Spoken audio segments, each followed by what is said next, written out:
ఈ సేవలో పంచుకోవడం ద్వారా తమకు తెలియకుండానే సాయి ప్రచారము అనే సేవ చేస్తున్నారు. తమ తమ శక్త్యానుసార తారతమ్యాన్ని బట్టి ఫలితాల పరిమాణము ఉండటము సహజమే. కానీ లంకకు సేతువు నిర్మించడము అనే రామకార్యంలో హనుమంతుడు మొదలైన వానర వీరులు చేసిన సేవ ఎంతో ఒక భక్తి కూడా ఈ సత్యాన్నే బోధిస్తుంది. అయితే నిజమైన ప్రచారకులమని మిగిలిన ఆమె గురించి, ఆమె అనుసరించే పంథా గురించి దాసులను అందరితోనూ విమర్శిస్తూ మాట్లాడేవాడు. అదే కాక ఆయన మాట తీరు సహజంగానే చాలా పరుషంగా ఉండేది.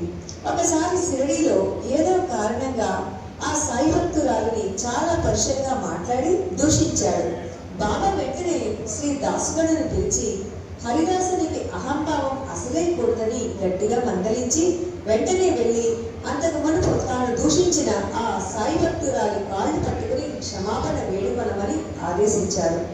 ఎందరికో గురువుగా ప్రఖ్యాత సంకీర్తనకారునిగా పేరున్న దాసుగణకు అలా మరొకరికి తలవంచి క్షమాపణ కోరడము, అది ఒక స్త్రీ కాళ్ళు పట్టుకోవడము చిన్న శిక్షేమీ కాదు.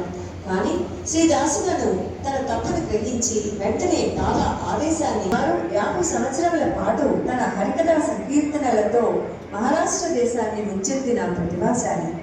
1916 భాద్రపద కోరికపై షిరిడీలో ఒక సప్తాహం సంకీర్తన చేశాడు. మహారాష్ట్రలో నిండుగా అంగరఖ, జరి తలపాగా, చొక్కా, కోటు, జరి ఉదయము, మంచి ధోవతి ధరించి అరువు తీసుకుని మరీ ధరించాడు.